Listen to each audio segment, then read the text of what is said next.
तो देखो, हम लोग पढ़ क्या रहे थे, क्लास 9 का ज्योमेट्री पढ़ रहे थे, है ना।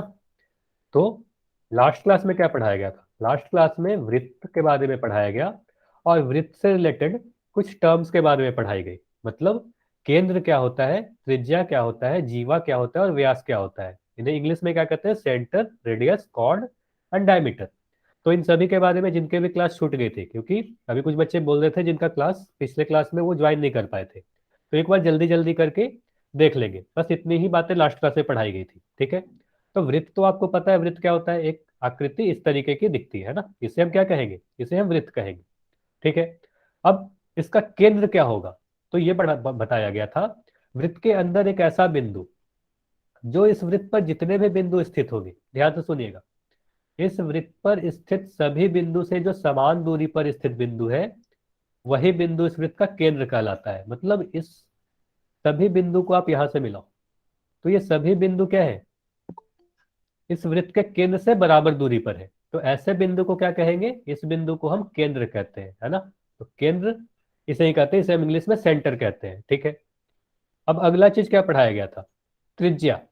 तो त्रिज्या किसे कहते हैं? अगर मैं एक वृत्त बनाऊं, ठीक है, अगर हम एक वृत्त बनाते हैं, ठीक है, चलो ये, चलो इस तरीके से हम वृत्त बनाते हैं।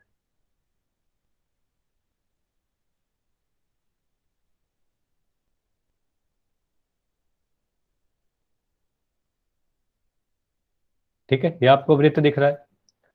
अब अगर हम वृत्त के केंद्र से, अब आपको पता है वृत्त का केंद्र क्या होता है? वृत्त का केंद्र वृत्त के अंदर स्थित होगा। अब वृत्त के केंद्र से वृत्त तक, मतलब वृत्त पर स्थित किसी बिंदु को हम मिला दें, तो इस वाले रेखा को क्या कहेंगे? इसे हम त्रिज्या कहेंगे, है ना। इसे हम क्या कहेंगे? त्रिज्या कहेंगे। नहीं, डायमीटर नहीं कहेंगे, इसे हम त्रिज्या कहेंगे। वृत्त के केंद्र से वृत्त पर स्थित किसी बिंदु तक की दूरी, मतलब वृत्त के केंद्र से वृत्त पर किसी बिंदु पर की दूरी को हम त्रिज्या कहेंगे, यानी रेडियस कहेंगे। और इसे दर्शाते कैसे हैं? आर से दर्शाते हैं। तो त्रिज्या को आर से दर्शाते हैं, यह भी आपको ध्यान रखना है, ठीक है। उसके बाद अगला चीज क्या पढ़ाया गया था? वृत्त का जीवा पढ़ाया गया था। तो वृत्त का जीवा क्या होता है? तो वृत्त के जीवा के बारे में क्या पढ़ाया गया था? अगर हम वृत्त पर कोई भी दो बिंदु ले, अगर वृत्त पर कोई दो बिंदु ले ले, एक बिंदु पी ले लिया गया, दूसरा बिंदु क्यू ले लिया गया। अब अगर हम पी और क्यू को मिला दे, पी और क्यू को मिला दे, तो इस वाले को क्या कहेंगे? इस रेखाखंड को हम जीवा कहते हैं, है ना। इसे हम क्या कहते हैं? जीवा कहते हैं, यानी कॉर्ड कहते हैं, ठीक है। एक वृत्त में, ठीक है, तो कॉर्ड या जीवा किसे कहते हैं? वृत्त पर स्थित किसी भी दो बिंदु को मिलाने वाले रेखाखंड को जीवा यानी कॉर्ड कहते हैं, ठीक है। किसी भी वृत्त में कितनी जीवा बनाई जा सकती है? अनगिनत जीवा बनाई जा सकती है, ठीक है। आप इस तरीके से भी बना सकते हो, ठीक है। यह भी एक जीवा है। अगर मैं इसका नाम लिख दूं एक्स वाई, तो एक्स वाई भी क्या है? एक जीवा है ना। तो एक्स वाई भी एक जीवा है, पी क्यू भी एक जीवा है। चलो, अगर ये सारी चीज समझ गए हो, तो अभी हम लोग देखते हैं डायमीटर यानी व्यास किसे कहते हैं, है ना। डायमीटर यानी व्यास किसे कहते हैं? देखो, अभी आपको एक वृत्त दिख रहा है। अब इसका मैं केंद्र बना रहा हूं, ठीक है। बिंदु ओ क्या है? इस वृत्त का केंद्र है, ठीक है। अब केंद्र से होकर जाने वाली जीवा, ठीक है, इसे हम अगर इस तरीके से बनाए, एक ऐसा जीवा बनाए जो इस वृत्त के केंद्र से होकर जा रही है ना। एक ऐसी जीवा जो इस वृत्त के केंद्र से होकर जा रही है, तो ऐसे जीवा को हम क्या कहेंगे? इस वृत्त का व्यास कहते हैं, ठीक है। ऐसा जीवा, ध्यान से सुनिएगा क्या बोला जा रहा है। एक ऐसा जीवा जो इस वृत्त के केंद्र से होकर गुजरे, उसे हम क्या कहेंगे? इस वृत्त का व्यास कहेंगे, है ना। व्यास किसे कहेंगे? ऐसा जीवा जो वृत्त के केंद्र से होकर गुजरे, और यह जीवा वृत्त की सबसे बड़ी जीवा होती है, ठीक है। ये सारी चीज लास्ट क्लास में पढ़ाया गया था। एक चीज और बताया गया था, इसके अलावा एक चीज और बताया गया था कि व्यास जो होता है, दो त्रिज्या से मिलकर बना होता है। एक त्रिज्या इधर आपको दिख रहा होगा, और एक त्रिज्या इसे इधर दिख रहा होगा, है ना। और वृत्त की सभी त्रिज्या बराबर होती है। तो हम कह सकते हैं, एक चीज बताया गया था आपको, कि वृत्त का जो व्यास होता है, त्रिज्या का दो गुना होता है ना। यह भी पढ़ाया गया था लास्ट क्लास में। वृत्त का जो व्यास होता है, त्रिज्या का दो गुना होता है। मतलब हम कहे थे व्यास बराबर दो गुना त्रिज्या, है ना।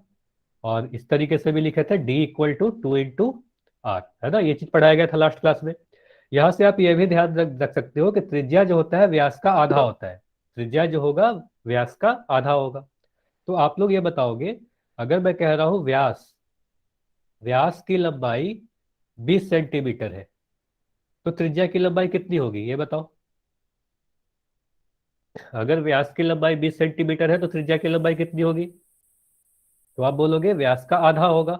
तो व्यास का आधा होगा मतलब 20 को 2 से भाग दे दोगे तो आपका 10 सेंटीमीटर आ जाएगा, है ना। चलिए, तो बस इतनी ही चीजें लास्ट क्लास में पढ़ाई गई थी, ठीक है। अब इसके आगे आज पढ़ेंगे।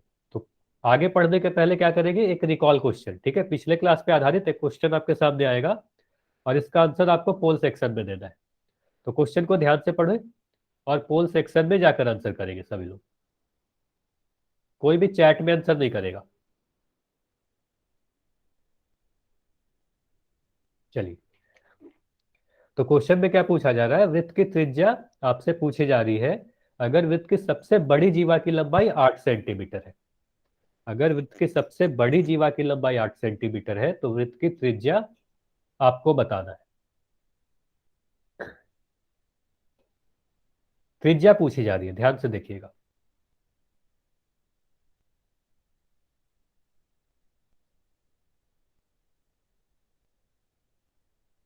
अच्छा, सभी के आंसर नहीं आए? काफी आसान सा क्वेश्चन है लेकिन अब तक सभी के आंसर नहीं आए।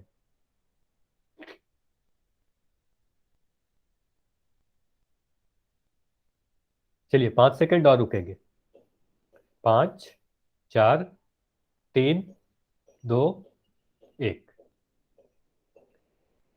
चलिए, अब चैट ओपन है। अगर कोई भी डाउट हो तो आप चैट में लिखकर पूछ सकते हो। चलिए, अब इस क्वेश्चन को देखते हैं। हमसे क्या पूछा जा रहा है, वृत्त की त्रिज्या बताएं अगर वृत्त की सबसे बड़ी जीवा की लंबाई 8 सेंटीमीटर है। अब आप लोग ये बताओ, वृत्त की सबसे बड़ी जीवा को क्या कहते हैं? वृत्त की सबसे बड़ी जीवा को क्या कहते हैं?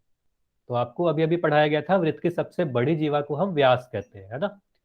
तो यहाँ पर सीधे व्यास की लंबाई ना दे के, ध्यान से सुनिए, ऐसे आपके एग्जाम में भी पूछा जा सकता है। व्यास की लंबाई ना देके सीधे सीधे आपको क्या लिख दिया गया, सबसे बड़ी जीवा की लंबाई। मतलब आपको समझ जाना है कि व्यास की लंबाई ही 8 सेंटीमीटर दी गई है। अब व्यास की लंबाई अगर 8 सेंटीमीटर है तो आप कह सकते हो त्रिज्या क्या होगा, व्यास का आधा होगा। या कह सकते हैं व्यास जो होता है त्रिज्या का 2 गुना होता है। हम कह सकते हैं 2 गुना त्रिज्या, है ना। ये चीज आपको पता है। तो यहां से हम त्रिज्या क्या लिख सकते हैं, त्रिज्या जो होगा व्यास का आधा होगा, है ना। तो आप यहां से ऐसे लिख सकते हो। और व्यास की लंबाई दी गई है 8 सेंटीमीटर, तो व्यास अगर 8 सेंटीमीटर है तो 8 को 2 से भाग दे दोगे तो आपको मिलेगा 4 सेंटीमीटर, है ना। तो हमारा आंसर क्या होगा, ऑप्शन ए सही आंसर होगा। ये समझ में आया? 8 + 8 16 नहीं होगा। अरमान, देखो यहां पर दिया क्या गया है। अच्छा अरमान, आप बताओगे, आपका आंसर आप चेक करोगे। यहाँ पर देखो, ये व्यास की लंबाई दी गई है 8 सेंटीमीटर, ये पूरा 8 सेंटीमीटर दिया गया है। और आपसे इतना लंबाई पूछी जा रही है, ये वाली जो लंबाई है त्रिज्या, तो इसे हम त्रिज्या कहेंगे। तो ये वाला त्रिज्या कितना होगा, ये 4 सेंटीमीटर होगा। और इस तरफ जो त्रिज्या बनेगी ये भी 4 सेंटीमीटर होगी, है ना। अब समझ में आया या नहीं आया? अरमान, आप ये बताओगे। चलो, अच्छा अभी अभी ये जो क्लास है इसको ध्यान से पढ़ेंगे, नितिन, ठीक है। चलो, अब समझ में आ गया ना। तो इसका आंसर क्या होगा, ऑप्शन नंबर ए सही होगा। चलो, ये समझ में आया सभी को? चलो, ये अगर समझ में आ गया तो क्या करते हैं, अब हम लोग आज के पहले टॉपिक पढ़ते हैं। तो आज हमें क्या पढ़ना है, देखो, इंटीरियर एंड एक्सटीरियर, मतलब वृत्त का अभ्यंतर और वृत्त का बहिर्भाग। तो इसमें कुछ भी कठिन नहीं है, बहुत आसान चीज है। अभ्यंतर मतलब अंदर का भाग, बहिर्भाग मतलब बाहर का भाग, है ना। इंटीरियर मतलब अंदर, एक्सटीरियर मतलब बाहर।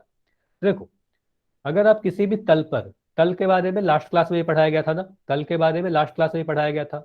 कोई भी सतह, है ना, किसी भी सतह को हम क्या कह सकते हैं, तल कह सकते हैं। मतलब आपका कॉपी का पेज, आपके स्कूल में जो ब्लैक बोर्ड है वो, आपका टेबल, ठीक है, ये सभी को तल कहते हैं, ठीक है, सतह। अब किसी भी सतह पे आप अगर वृत्त बनाओगे, ठीक है, मान लो ये आपका कॉपी का पेज है, उस पर आप एक वृत्त बना दिए। तो इस वृत्त को 3 भाग में बांटता है, ठीक है। 2 भाग में नहीं बांटता, 3 भाग में बांटता है। ये एग्जाम में आपके आता है।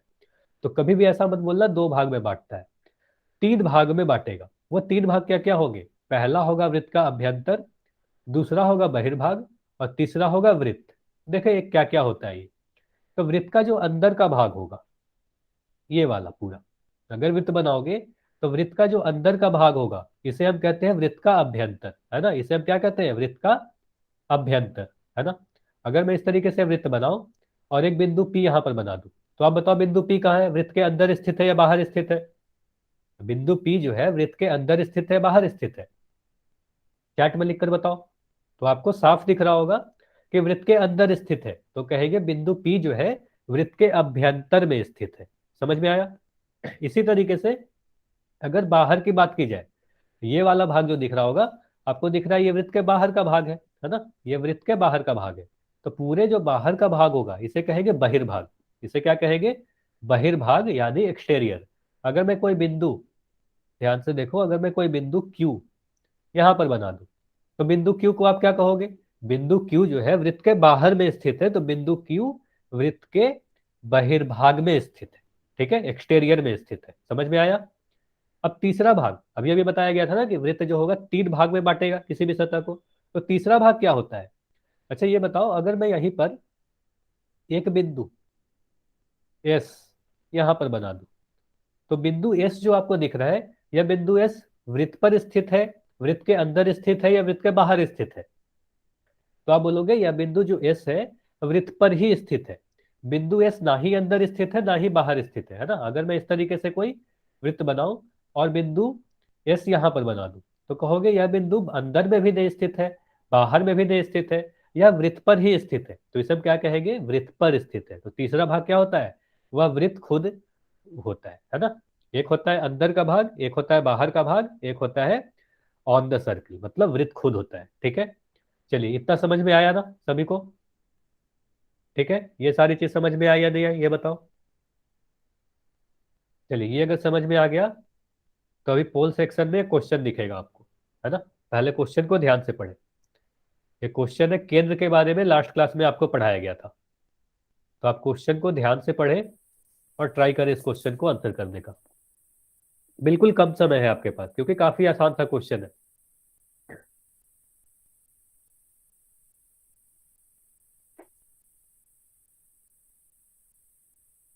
वृत्त का केंद्र कहाँ स्थित होता है, वृत्त के बहिर्भाग में, वृत्त के अभ्यंतर में, वृत्त पर, या इनमें से कोई नहीं।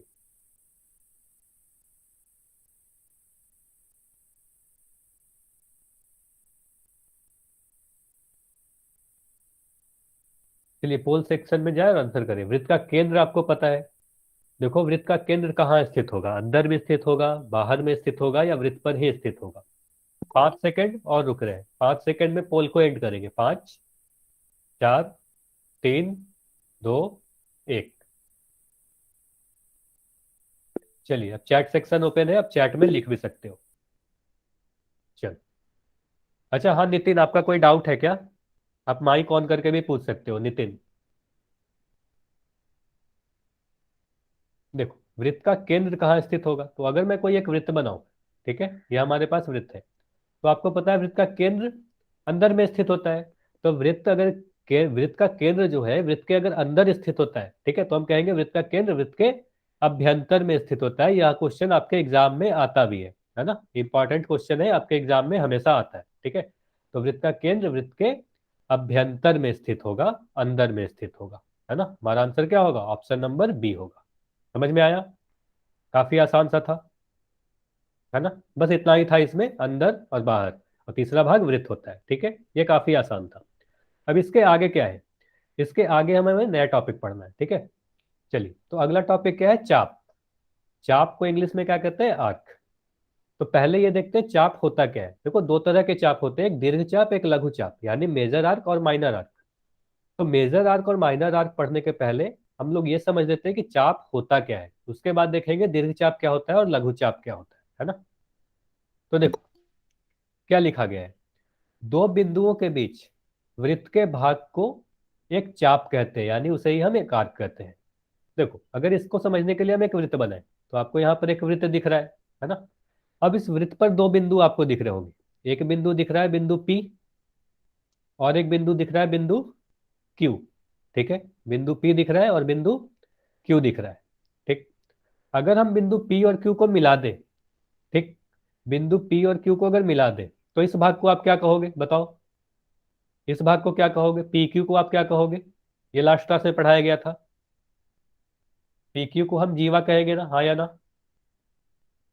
पी क्यू को तो जीवा कहेंगे, ठीक है, पी क्यू को जीवा कहेंगे। और ये जो पी क्यू है, यह कोई वृत्त का भाग नहीं है। अब देखो, उसी तरीके से पी और क्यू के बीच में ही अगर हम वृत्त के भाग की बात करें, देखो बिंदु पी यहां पर है, बिंदु क्यू यहां पर है। अब वृत्त का भाग, यह भाग जिसे मैं अभी लाल कलर से दिखा रहा हूं, इस भाग की अगर बात की जाए, जो वृत्त का ही भाग है ना, तो इस भाग को क्या कहेंगे? इस भाग को हम चाप कहते हैं, ठीक है ना? यह वृत्त का ही भाग है। ये समझ में आया? वृत्त चाप किसे कहते हैं?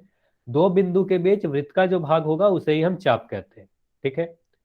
उसी तरीके से अगर ऊपर वाले को आप देखो, इस भाग को चाप कहेंगे या नहीं कहेंगे?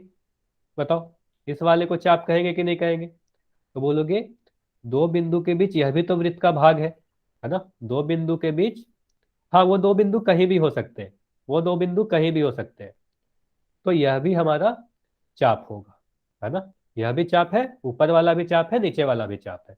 अच्छा, इसे और अच्छे से ऐसे समझते हैं। एक वृत्त बना लिया गया, ठीक है। अब मान लो ये जो वृत्त है किसी तार का बना हुआ है ना? क्या बोल रहा हूँ, किसी तार का बना हुआ है या किसी धागे का बना हुआ है। अब इसे क्या करते हो, आप लेते हो और इसे काट देते हो, है ना? इसे मैंने यहां से काट दिया, इस दो भाग से काट दिया। एक ये बिंदु ए है और ये बिंदु बी है। तो काटने के बाद आपको कैसा दिखेगा? काटने के बाद आपको कुछ इस तरीके से दिखेगा।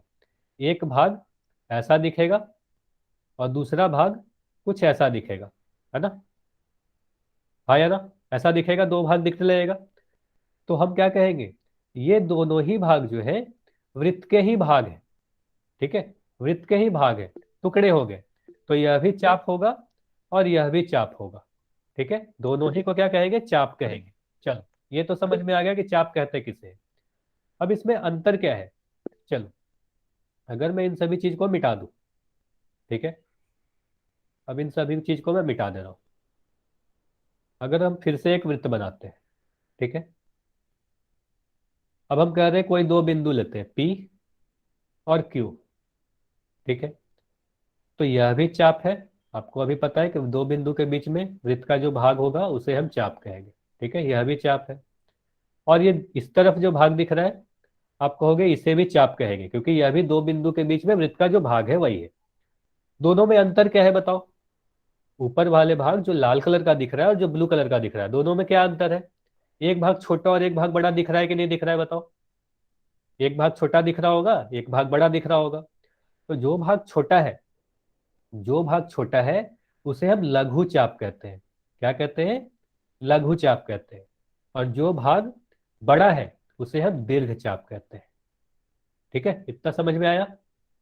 जो छोटा है उसे लघु चाप और जो बड़ा है उसे दीर्घ चाप कहते हैं, ठीक। लघु चाप को इंग्लिश में क्या कहेंगे? माइनर से माइनर आर्क, ठीक है, माइनर आर्क कहेंगे। और दीर्घ चाप को क्या कहेंगे? मेजर आर्क कहेंगे, मेजर आर्क। इतना चीज समझ में आया? बताओ, ये काफी आसान था। तो कोई भी आप चाप बनाओगे तो वृत्त को दो भागों में बांटेंगे। अब ध्यान से सुनना, कोई भी आप चाप बनाओगे तो वृत्त को दो भाग में बांटेंगे।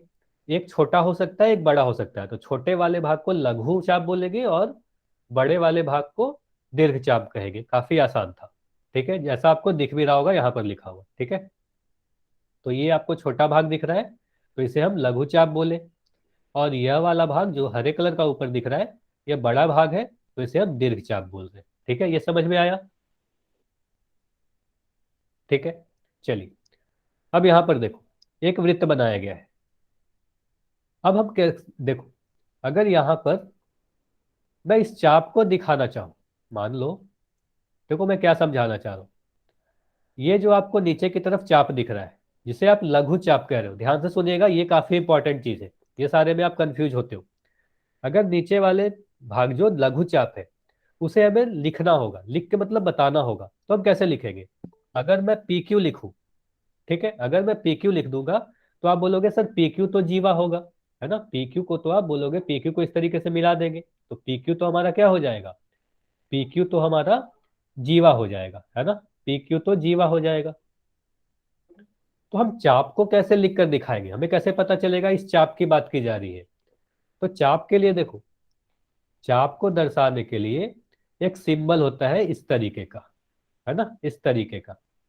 हम ऐसे लिखते हैं, पी क्यू लिखने के बाद उसके ऊपर इस तरीके से एक चिन्ह लगा देते हैं। तो इसका मतलब क्या हो गया, पी क्यू जो है एक चाप को दिखा रहा है, कोई जीवा को नहीं दिखा रहा। ये समझ में आया? अगर मैं पी क्यू लिखकर उसके ऊपर इस तरीके से चिन्ह बना दूं, आर्क का चिन्ह है, चाप का चिन्ह है, तो इसका मतलब यह कोई जीवा नहीं है, यह एक चाप को दिखाया जा रहा है। ये समझ में आया नहीं आया बताओ पहले? इतना समझ में आया? ठीक है, चैट में लिखकर बताओ सभी लोग, वाई लिख के बताओ। और अगर कोई डाउट है तो एन भी लिख सकते हो और अपना डाउट भी पूछ सकते हो। चलिए देखिए और ध्यान से समझते हैं। ठीक है, अब इस वृत्त पर दो बिंदु लेते हैं। एक बिंदु लिया गया यहां पर ए, और एक बिंदु ले लिया गया बी। ठीक है, अच्छा हर्ष आपको नहीं समझ में आया, अब ध्यान से सुनिएगा, समझ में आ जाएगा। अब अगर हमें इस भाग को दिखाना है, जो आपको लाल कलर का दिख रहा है ना, इस भाग को दिखाना है, तो हम क्या करेंगे, ए बी लिखकर इस तरीके से कर देंगे, है ना, ये चिन्ह लगा देंगे, तो हमें क्या पता चलेगा, यह एक चाप को दिखा रहा है और ये लघु चाप को दिखा रहा है। ठीक है, यह एक लघु चाप को दिखा रहा है। ठीक, तो ए बी क्या है, एक लघु चाप को दिखाने का तरीका है।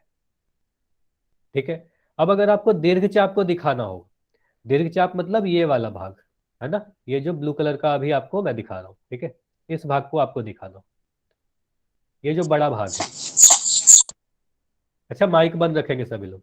ये जो बड़ा वाला भाग है, इस भाग को आपको अगर दिखाना हो, तो इस भाग को आप कैसे दिखाओगे, तो इसका नाम कैसे रखें, तो इसका नाम देने के लिए दीर्घ चाप पर कोई एक बिंदु बनाते हैं। ठीक है, नाम देने के लिए दीर्घ चाप पर कोई एक बिंदु बना लेते हैं, जैसे कि एक बिंदु यहां पर बना लिया गया सी, और हम लिखेंगे ए सी बी।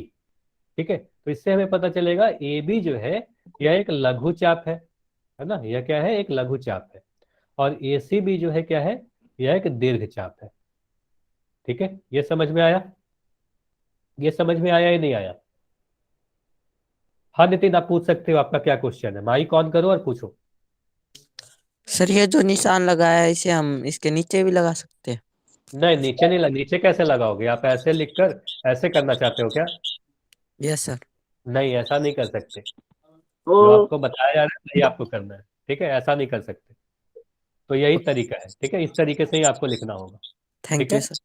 चलो एक बार और ध्यान से सुनते हैं, क्या माइक बंद करो सभी लोग पहले। चलो फिर से, अगर किसी को डाउट है तो एक बार और सुन लोगे। देखो, अगर मैं यहाँ पर कोई भी दो बिंदु बना रहा हूँ, ठीक है, एक बिंदु यहाँ पर ले लिया गया, एक बिंदु यहाँ पर ले लिया गया, पी क्यू। ठीक है, अब मैं इस तरीके से लिख रहा हूँ, पी क्यू। पी क्यू क्या है बताओ, ये पी क्यू क्या है, लघु चाप है या दीर्घ चाप है? पी क्यू क्या है, लघु चाप है या दीर्घ चाप है? यह एक लघु चाप है ना, पी क्यू को हम लघु चाप कहेंगे, इस वाले भाग को लघु चाप कहेंगे, है ना, पी क्यू को हम लघु चाप कहेंगे हमेशा। अगर दो बिंदु है इस तरीके से तो लघु चाप हो जाएगा। ठीक है, तो ये हमारा इस भाग को दिखाता है, लघु चाप।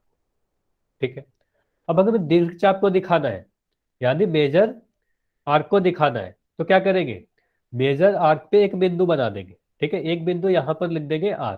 ठीक है, और इस तरीके से लिखेंगे पी आर क्यू, और इस तरीके से।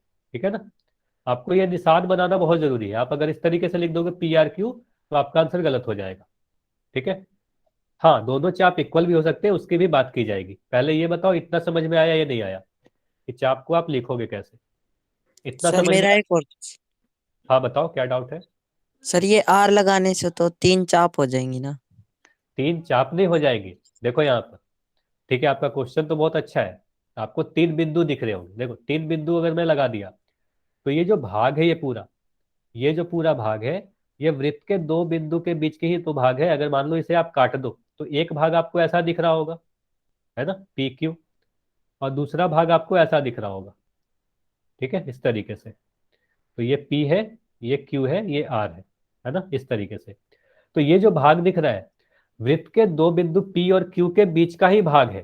ठीक है, पी और क्यू के बीच का ही भाग है, लेकिन उसको नाम देने के लिए एक बिंदु और लिखते हैं और उसको दर्शाते हैं पी आर क्यू से। ये समझ में आया, तीन चाप नहीं हो जा रहे हैं। तो समझ में इसका आया? नाम लिखा सर आपने आर? हाँ नहीं, बस एक बिंदु दे दिया आर, ध्यान से सुन। बस हम लोग दीर्घ चाप को दर्शाने के लिए, ध्यान से सुनिएगा, दीर्घ चाप को दर्शाने के लिए एक बिंदु दीर्घ चाप पर ही बना लेते हैं। देखो एक बिंदु P है, एक बिंदु Q है। अब इस वाले चाप को हमें दिखाना है, ठीक है, ये वाला जो चाप है इसे हमें लिखना है, इसका नाम हम कैसे दें? तो अगर मैं PQ लिख दूंगा तो आप बोलोगे PQ तो ये वाला भाग को हम कहते हैं, तो इस वाले भाग को कैसे लिखेंगे? तो इस वाले भाग के लिए क्या करते हैं, एक बिंदु कहीं पर भी आप दे दो ऐसे, ठीक है, आर, और PRQ लिख देते हैं इस तरीके से। बस लिखने का तरीका है ये, समझ में आया? सर हम इसे क्यों पे नहीं लिख सकते? हाँ बिल्कुल लिख सकते हो, QR P भी लिख सकते हो, ऐसे लिख सकते हो। अच्छा QP लिखना चाह रहे हो आप? Yes sir. अगर QP लिखोगे, QP भी तो वृत्त के बीच का ही भाग हो जाएगा ना। QP अगर मैं लिखूं तो QP तो यही भाग हो गया। अगर दो बिंदु दिया हुआ है तब तो QP यही भाग हो गया, लघु चाप ही हो जाएगा। समझ में आया? अगर मैं यस PQ सर। लिखूं तो भी ये लघु चाप है, QP लिखूं तो भी ये लघु चाप है, ठीक है। इतना समझ में आया नहीं आया? आ गया सर। ठीक है। तो लघु चाप हमेशा दो बिंदु से आप दिखाना। दीर्घ चाप के लिए क्या करोगे, एक बिंदु दीर्घ चाप पे बना लोगे, या तो आपके एग्जाम में बना के ही दिया रहेगा, अगर नहीं दिया रहेगा तो आपको एक बिंदु बनाना होगा, और बिंदु बना के उसको इस तरीके से लिखेंगे PRQ करके, ठीक है। संजय आप क्या लिख रहे हो सर? ABB, हाँ कोई भी नाम दे सकते हो, ABC लिख सकते हो, PQR लिख सकते हो, XYZ लिख सकते हो, कुछ भी दे सकते हो। चलो, तो देखो ये तो अभी आपको बता गया कि बड़ा वाले भाग को दिखाने के लिए इस तरीके से एक बिंदु बनाते हैं आर पे, दीर्घ चाप पे एक बिंदु बनाते हैं, और दीर्घ चाप पे बिंदु बना के PRQ लिख के इस तरीके से दिखाते हैं। और लघु चाप को दिखाना है तो बस PQ लिख के इस तरीके से दिखाते हैं, ठीक है। अब यहां तक तो हमें समझ में आ गया कि दीर्घ चाप क्या होता है, लघु चाप क्या होता है, उसको नाम किस तरीके से देते हैं, ये सारी चीज हम समझ गए। अब अगर एक सिचुएशन ऐसा बनेगा, एक केस अगर अब ऐसा आएगा कि लघु चाप और दीर्घ चाप दोनों ही बराबर हो जाए, मतलब जो भी दो बिंदु लिए गए वृत्त पर, मान लो कोई दो बिंदु इस तरीके से ले रहे हैं, ठीक है।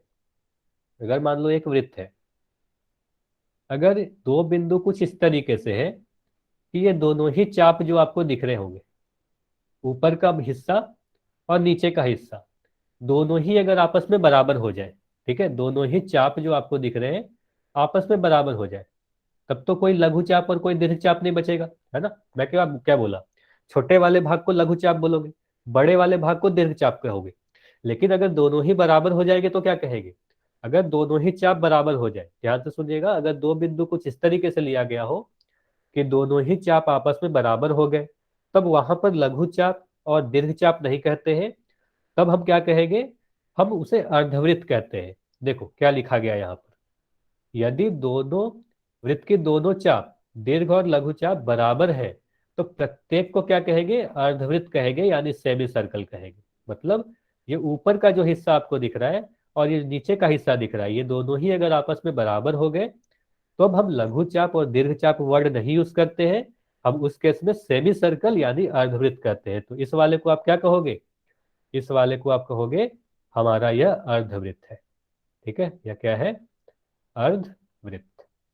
अब बताओ इतनी तक जो भी बातें अभी तक पढ़ाई गई, यहां तक समझ में आया या नहीं आया?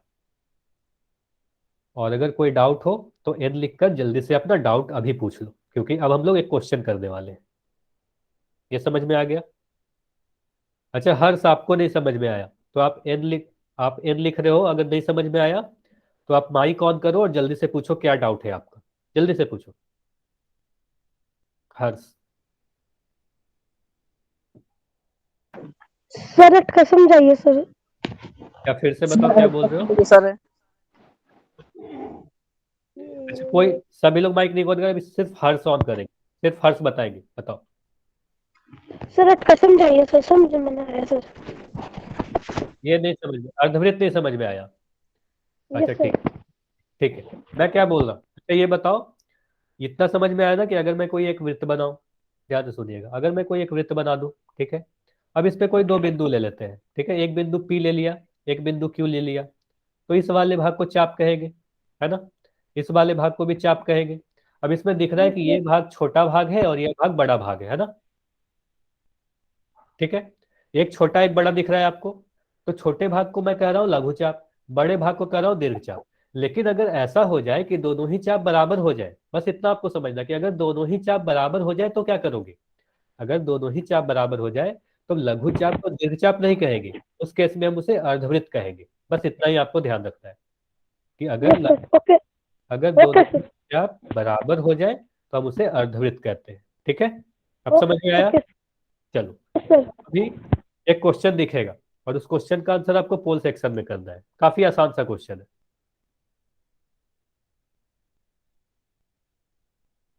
तो क्वेश्चन को ध्यान से पढ़े और आंसर करो। सिर्फ दो ऑप्शन है इसमें, दीर्घ चाप या लघु चाप, मतलब एलएम जो है वह दीर्घ चाप है या लघु चाप है। अच्छा, यहाँ पर एक चीज हमें इस तरीके से लिखना होगा, एलएम, है ना, इस तरीके से हमें बनाना होगा। सर मेरा एक डाउट है हाँ बताओ। पिछले में सर। अच्छा, पहले इसका आंसर करो, उसके बाद पिछले करेंगे, ठीक है। फिर पीछे करेंगे तो फिर किसी को क्वेश्चन नहीं दिखेगा, है ना। अभी इसका आंसर करो, फिर जैसे ही पोल एंड होगा इस क्वेश्चन को एक्सप्लेन कर लेंगे, फिर पूछ लेना। सर अभी बता दो, वो जो रेखा है उसमें बीच में बिंदु लगाना जरूरी होता है। नहीं, कोई जरूरी नहीं है वहां पर बीच में बिंदु, वो केंद्र को दिखा रहा है, ठीक है। Okay sir.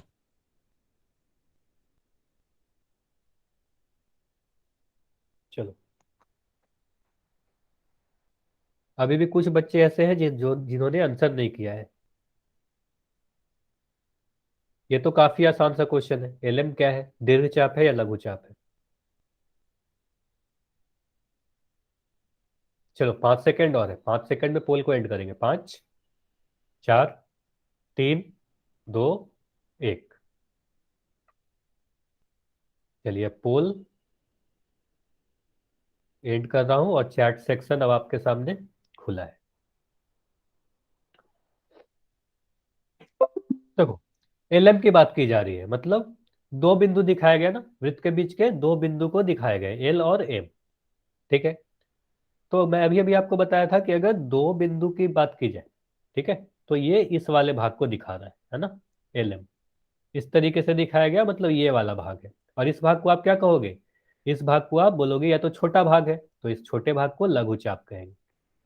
अच्छा, लघु का मतलब ही होता है छोटा, और दीर्घ का मतलब क्या होता है, बड़ा होता है ना। लघु मतलब छोटा और दीर्घ मतलब बड़ा होता है।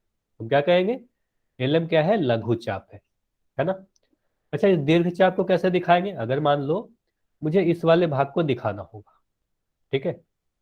अगर मैं इस वाले भाग को दिखाना चाहता हूं, इसको नाम लिखना चाहता हूं, तो इसका नाम कैसे लिखेंगे। अगर किसी का डाउट रह भी गया था तो ध्यान से देखेंगे। इसको इसका नाम देने के लिए देखो, यह भी एल और एम के बीच का ही भाग है। कंफ्यूजन क्यों होता है, क्योंकि आप देखोगे हरे वाला भाग जो है वो भी एल और एम के बीच का ही भाग है। लेकिन इसका नाम देने के लिए एक तरीका क्या अपनाया गया है, एक बिंदु कहीं पर ही बना देते हैं, ठीक है, और उस बिंदु का नाम आप कुछ भी लिख दो, ठीक है। हाँ, 3 बिंदु लिखना पड़ेगा, ठीक है। हम क्या करेंगे, कोई भी एक बिंदु बना देते हैं कहीं पर भी, इसका नाम आप कुछ भी दे दो, मान लो ए ही दे दिया, ठीक है। अब क्या करेंगे, एल, फिर ए, फिर एम, इस तरीके से लिखेंगे और इस तरीके से चिन्ह बना देंगे, ठीक है। अच्छा, इस तरीके से कोई नहीं लिखोगे, एल एम ए नहीं लिखोगे, ये गलत हो जाएगा, ठीक है। अगर आप एल एम ए लिख दोगे तो आपका आंसर गलत हो जाएगा, ठीक है। एल ए एम लिखना पड़ेगा, ऑर्डर बहुत इंपॉर्टेंट है। चिन्ह नहीं आ रहा, चिन्ह तो आसान है, बस ऐसे आपको देना है, ठीक है। समझ में आया कि नहीं आया, ये बताओ। इतना समझ में आया ना, ये क्वेश्चन समझ में आ गया। चलो, तो इसका आंसर क्या था, ऑप्शन बी था। तो फिर से क्वेश्चन आपके स्क्रीन पर है ना। तो देखो, यहाँ पर दीर्घ चाप का नाम आपसे पूछा जा रहा है कि इस दीर्घ चाप का नाम कैसे करोगे। पी आर एस एक दीर्घ चाप है, तो आप किस तरीके से उसे नाम दोगे, लिखने का तरीका क्या है।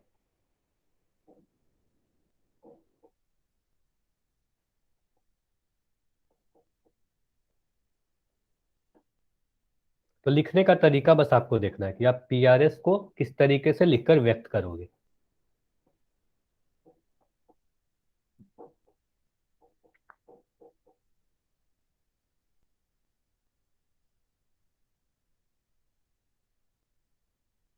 चलिए पोल सेक्शन में सभी लोग जाएं और आंसर करें, अभी भी काफी कम आंसर आए हैं। और ये सारे क्वेश्चन काफी आसान है, आपको कॉपी और पेन की भी जरूरत नहीं है।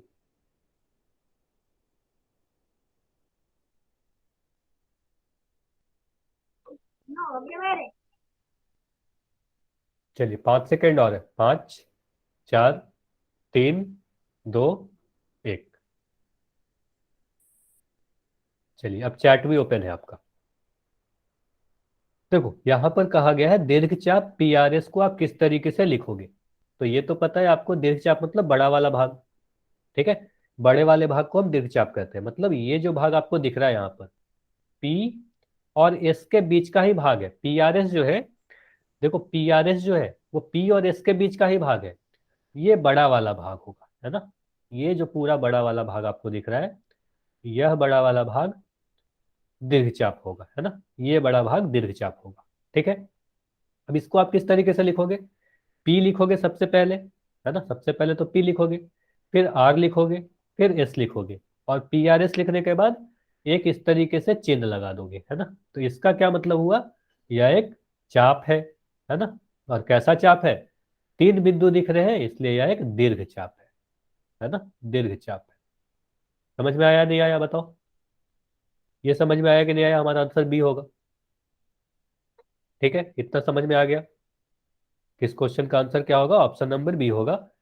काफी आसान से क्वेश्चन थे, है ना। चलिए चाप समझ लिया, चाप में क्या क्या चीज देख लिया। चाप कहते किसे हैं, तो क्या कहोगे, कभी भी आपसे चाप पूछा जाए तो आप क्या कहोगे, वृत्त में किसी भी दो बिंदु के बीच, कहीं भी वो बिंदु हो सकता है, किसी भी दो बिंदु के बीच का जो वृत्त का भाग होता है वही भाग को हम क्या कहते हैं, चाप कहते हैं। दो तरह के चाप होते हैं, लघु चाप और दीर्घ चाप। छोटे वाले भाग को लघु चाप कहेंगे, बड़े वाले भाग को दीर्घ चाप कहेंगे, ठीक है। उसके बाद अगर लघु चाप और दीर्घ चाप दोनों बराबर हो जाए, मतलब दोनों ही चाप आपस में बराबर हो जाए, तो उसे हम अर्धवृत्त कहेंगे। उस समय हम लोग लघु चाप और दीर्घ चाप का वर्ड यूज नहीं करते, ठीक है। ये सारी बातें आपको पता होनी चाहिए। चलिए तो अगला टॉपिक क्या है, हमें आगे पढ़ना है वृत्तखंड, ठीक है। वृत्तखंड को इंग्लिश में क्या कहते हैं, सेगमेंट, ठीक है। ये इंग्लिश नाम भी आपको पता होने चाहिए, ठीक है। सभी इंग्लिश नेम भी और हिंदी नेम भी आपको पता होने चाहिए। तो वृत्तखंड यानी सेगमेंट किसे कहते हैं, देखो वृत्त जिस तरीके से चाप आपने पढ़ा दीर्घ चाप और लघु चाप, उसी तरीके से वृत्तखंड भी दो प्रकार के होते हैं, दीर्घ वृत्तखंड और लघु वृत्तखंड, यानी मेजर सेगमेंट और माइनर सेगमेंट, ठीक है। अब इतना तो आपको पता चल गया होगा, जो छोटा वाला भाग होगा उसे मेजर, छोटा वाला भाग होगा उसे हम लघु वृत्तखंड कहेंगे, जो बड़ा भाग होगा उसे दीर्घ वृत्तखंड कहेंगे, मतलब छोटे भाग को माइनर सेगमेंट और बड़े भाग को मेजर सेगमेंट कहेंगे। तो पहले समझ लेते हैं सेगमेंट क्या है, यानी वृत्तखंड क्या है, उसके बाद उसके प्रकार देख लेंगे, है ना। चलिए तो क्या लिखा है, अब तक आपको यह पता है कि जीवा क्या होता है ना, जीवा लास्ट क्लास में पढ़ाया गया था, जीवा क्या होता है। अभी अभी मैं आपको चाप पढ़ा रहा था, है ना। जीवा लास्ट क्लास में पढ़ाई गई थी, अभी अभी मैं आपको चाप पढ़ा रहा था, ठीक। तो जीवा और चाप के बीच का जो भाग होता है, किसी भी वृत्त में जीवा और चाप के बीच का जो भाग होता है उसे ही हम वृत्तखंड कहते हैं, बस इतना सिंपल सा चीज है, ठीक है। अगर मैं एक वृत्त बनाऊं, देखो अगर इस तरीके से एक वृत्त बना लिया गया,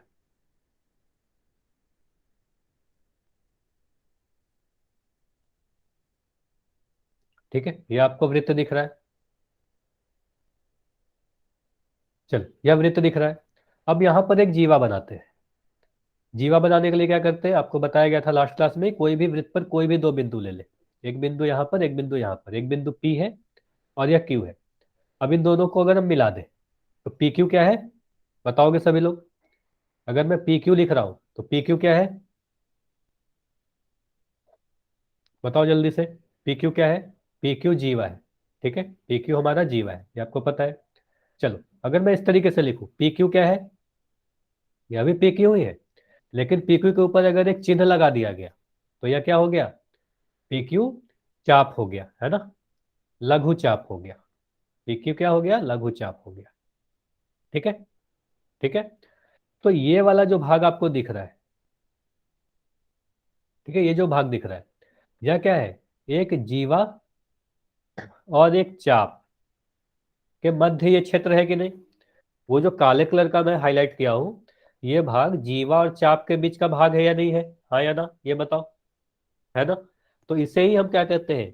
इस वाले भाग को हम वृत्तखंड कहते हैं, इसे ही हम वृत्तखंड कहते हैं। ये समझ में आया या नहीं आया, ये बताओ। ये समझ में आया वृत्तखंड किसे कहते हैं? ठीक है, वृत्तखंड आपने समझ लिया, वृत्तखंड होता क्या है। चलिए, अब मुझे ये बताओ, यहां पर अगर मैं इस वाले भाग को वृत्तखंड कह रहा हूं, ये वाला भाग वृत्तखंड है, तो ये बताओ ये वाला भाग वृत्तखंड होगा या नहीं होगा? जिसे मैं अभी लाल कलर का बता रहा हूं, बना रहा हूं, यह भाग वृत्तखंड होगा या नहीं होगा? हाँ या ना? हाँ, यह भी भाग वृत्तखंड होगा, यह भी भाग वृत्तखंड होगा, है ना? क्यों? क्योंकि आप कह सकते हो यह भी जो भाग है, ध्यान से देखना, यह वाला जो भाग है, यह देखो एक जीवा और ये चाप, यह भी तो चाप है, ये दीर्घ चाप है, तो क्या हुआ, यह भी चाप है। तो जीवा और चाप के बीच का भाग है, इसलिए उसे हम क्या कहेंगे? उसे भी वृत्तखंड कहेंगे। तो वृत्तखंड कितने प्रकार के हो गए? वृत्तखंड दो प्रकार के हो गए। वृत्तखंड कितने प्रकार के हो जाएंगे? वृत्तखंड दो प्रकार के हो जाएंगे, एक दीर्घ वृत्तखंड और एक लघु वृत्तखंड, है ना? यानी एक मेजर और एक माइनर, है ना? एक मेजर सेगमेंट और एक माइनर सेगमेंट, मतलब एक दीर्घ वृत्तखंड, एक लघु वृत्तखंड। इतना समझ में आया? देखो, और सारे समझ, मान लो अभी आपको यहाँ पर एक वृत्त दिख रहा है, अब इसमें एक जीवा बना दे, इस जीवा का नाम है ए बी, ठीक है? इस जीवा का नाम है ए बी, ठीक? इससे इस तरीके से कर रहे हैं कि हम इसको दो भाग में बांट दे रहे हैं, इसको हम इस तरीके से काट दिए, तो एक भाग मुझे ऐसा दिखेगा, है ना? एक भाग मुझे ऐसा दिखेगा और दूसरा भाग मुझे ऐसा दिखेगा, है ना? ऐसा ऐसा दिखेगा, दो भाग दिखेंगे। तो ये वाला भाग और ये वाला भाग, दोनों ही भाग क्या है? एक जीवा और चाप से मिलकर घिरा हुआ भाग है, ठीक है? यह क्या है? यह जीवा है और यह चाप है ना? और यह भी भाग जीवा है और यह भाग चाप है ना? दोनों में अंतर क्या है? एक भाग आपको दिख रहा होगा बड़ा, एक भाग दिख रहा होगा छोटा, है ना? एक भाग दिख रहा है बड़ा और एक भाग छोटा। तो जो बड़ा भाग होगा, जो आपको ये बड़ा भाग दिख रहा है, इस बड़े भाग को आप क्या कहोगे? ये जो बड़ा भाग आपको दिख रहा है, इस बड़े भाग को हम दीर्घ वृत्तखंड कहेंगे, ठीक है? इतना समझ में आया या नहीं आया, बताओ। जो बड़ा भाग होगा उसे हम दीर्घ वृत्तखंड कहेंगे, ठीक है? अब ये जो छोटा भाग आपको दिख रहा है, ठीक है, जिसे मैं काले कलर का बना रहा हूं, इसे हम क्या कहेंगे? लघु वृत्तखंड कहेंगे, ठीक है? यानी इसे हम मेजर सेगमेंट कहेंगे और इसे हम माइनर सेगमेंट कहेंगे। इतना समझ में आ गया सभी को? ठीक है, ठीक। चलिए, अब देखते हैं इसको नाम कैसे लिखते हैं, ठीक है? इसका नाम आप कैसे दोगे, ठीक है? मान लो अगर मैं इस तरीके से एक आयत बनाता हूं, अभी आपको चतुर्भुज पढ़ाया जा रहा था, तो इस चतुर्भुज का आप नाम देते हो ना, यहां पर सभी जगह ए बी सी डी लिख देते हो, है ना?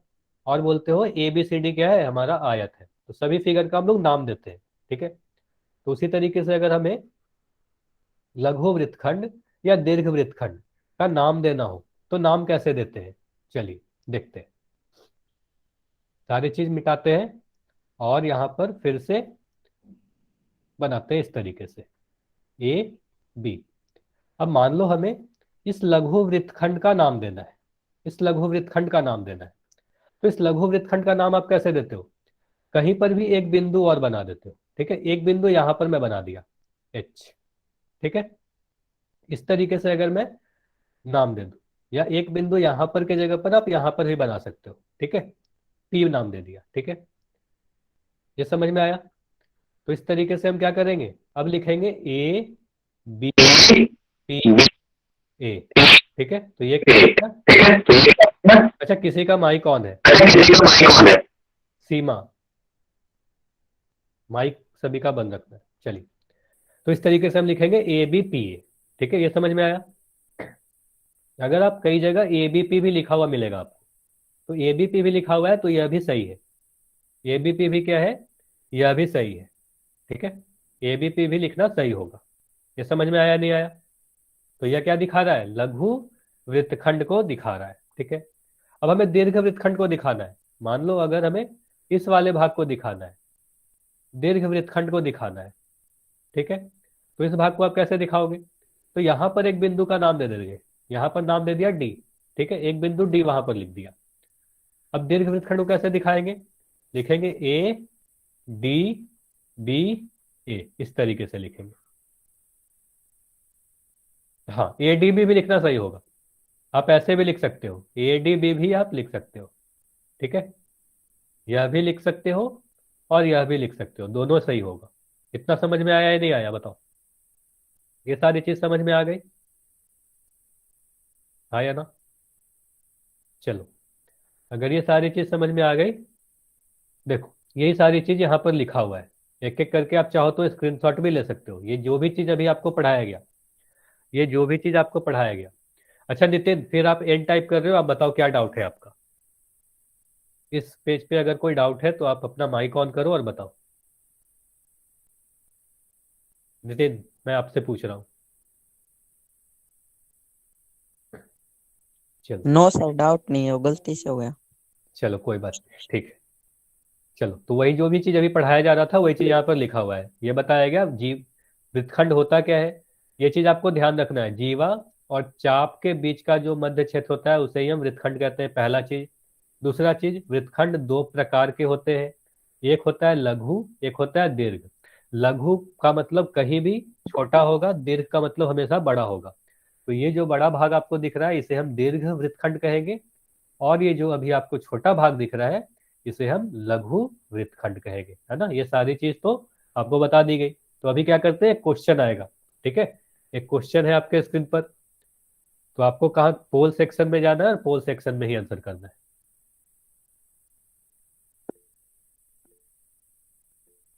चलिए, तो पोल सेक्शन में भी एक क्वेश्चन दिख रहा होगा, जीवा और वृत्तखंड।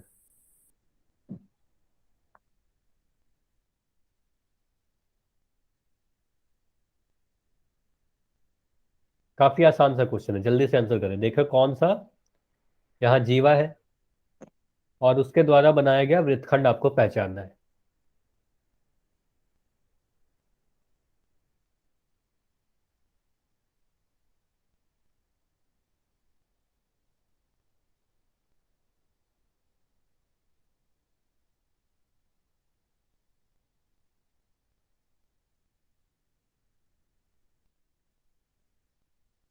आपको जीवा पहचानना है और फिर उस जीवा द्वारा बनाया गया वृत्तखंड पहचानना है।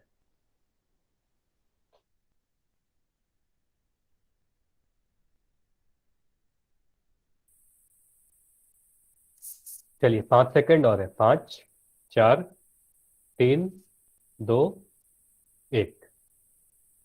सर ये समझ नहीं आया। क्या नहीं आया? ये क्वेश्चन, यस सर। तो ये क्वेश्चन तो मैं अभी कहाँ समझा रहा हूँ, अभी आपको ट्राई करना था।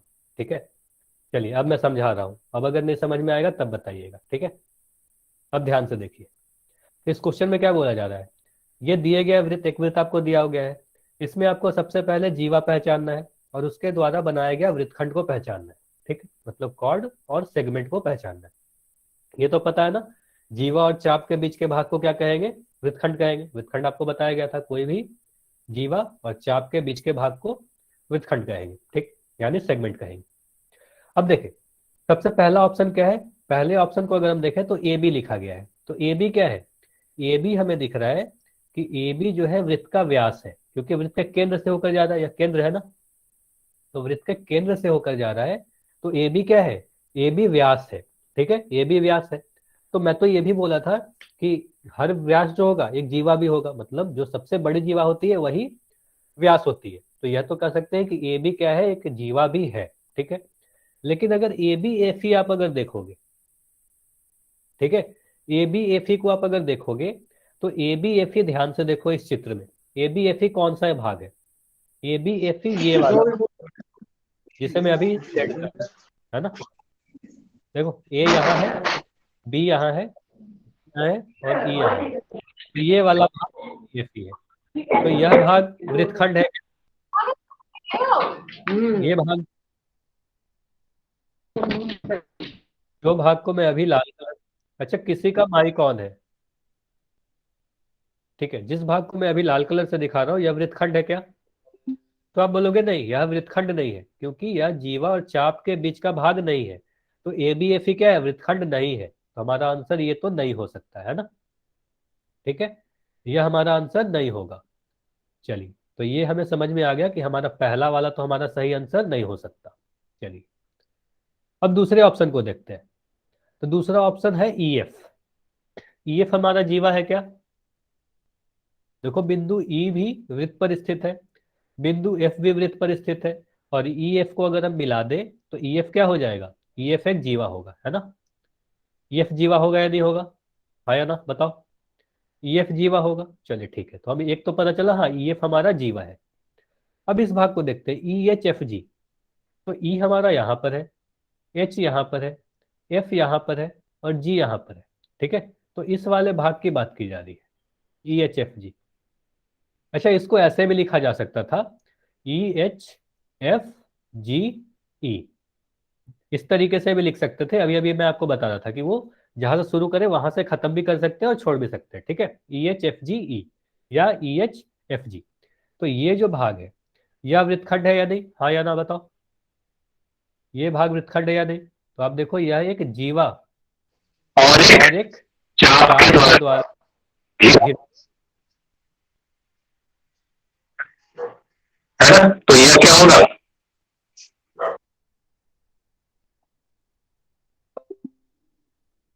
हमारा सही आंसर ऑप्शन बी होगा या नहीं, बताओ।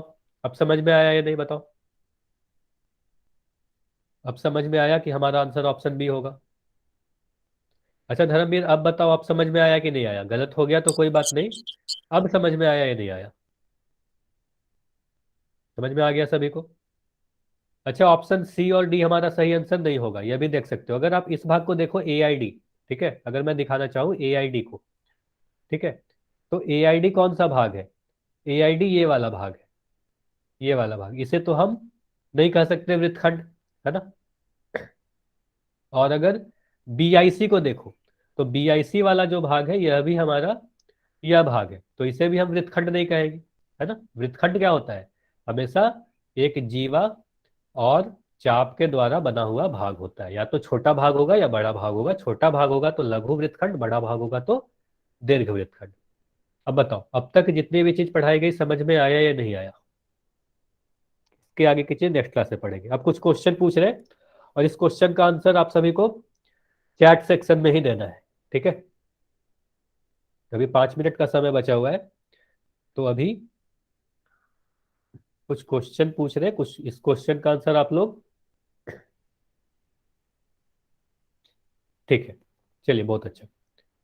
चलिए, कुछ क्वेश्चन पूछा जा रहा है आपसे, और इसका आंसर आप लोग चैट सेक्शन में ही दोगे। चलो, ये बताओ, अगर मैं यहां पर एक वृत्त बनाऊं, अगर एक वृत्त बनाए,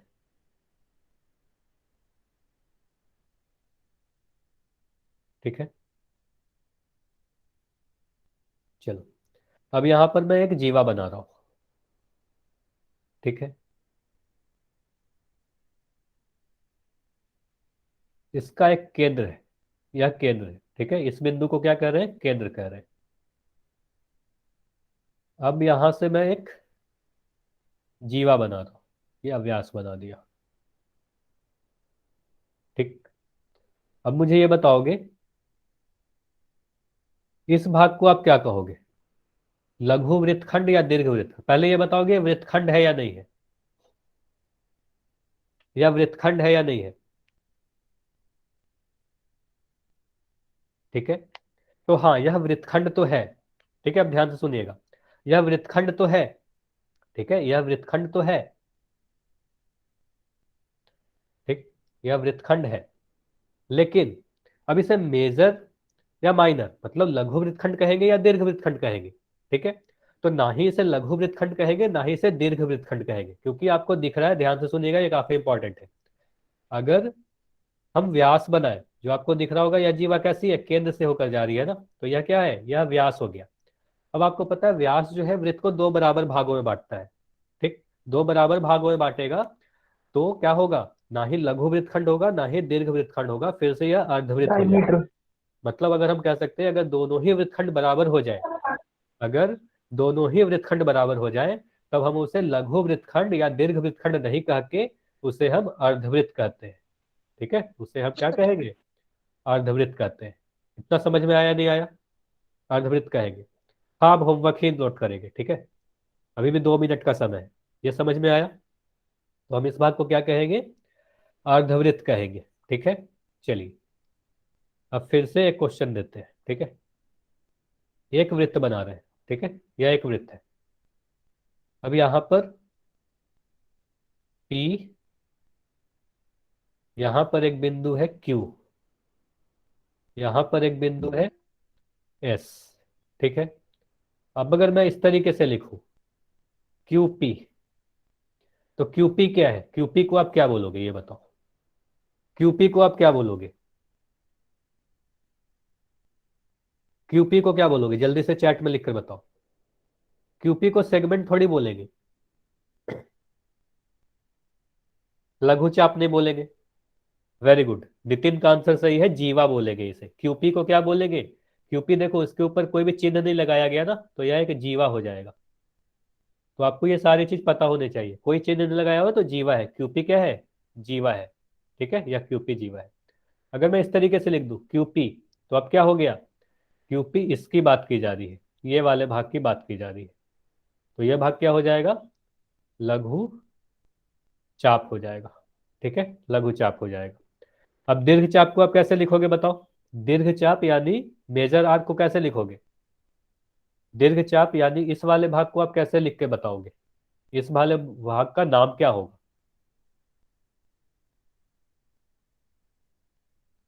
नहीं PQSP नहीं लिखेंगे, PSQ लिखेंगे। हाँ, PSQ बिल्कुल सही।